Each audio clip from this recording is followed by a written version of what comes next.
Јас сум граѓански судија, работам од одзиматно правни спорови.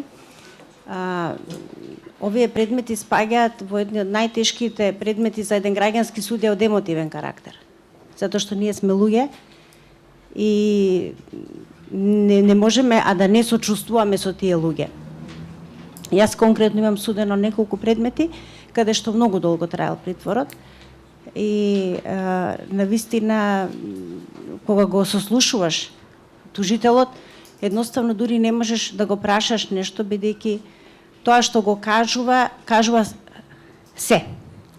Единствено што не се работи за несогласување, во изреката ние ставаме еден единствен износ на име нематеријална штета од аспект на јасност на изреката за извршување, но се согласувам дека во образложението на пресудата треба да стои секој поединечен критериум, особено согласно најновите измени на закон, кои не се толку нови, на Законот за облигационите односи, кој што измена е направена токму заради поширок опфат на заштита на личните права.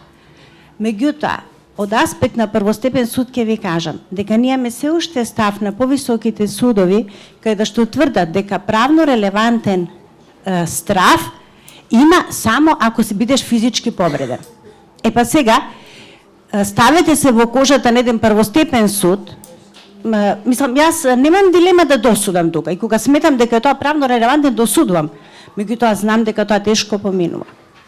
Не сакам да ги правдам првостепените судови кога досудуваат за еден ден поминат во притвор 50 евра, а би рекла секој судија треба да помине по еден ден во притвор за да знае што значи тоа, затоа што тоа е став на повисоките судови. И кога ќе добиете тужба и знаете дека тоа нема да помине, си велите, која голгота е за тужителот? Или ќе ја укинат, или ќе ја приначат присудата. И тогаш размислувате што да правите. Значи, мора да постои индивидуализација, не постојат два исти случаја. Не постојат луѓе, знаете што? Се каже секој има чест и углед. Ама некој не можам да кажам дека нечија чест заслужува повеќе да биде заштитена, но едноставно тој е поугледен човек. Бил академик, бил не знам што, мора да се води сметка.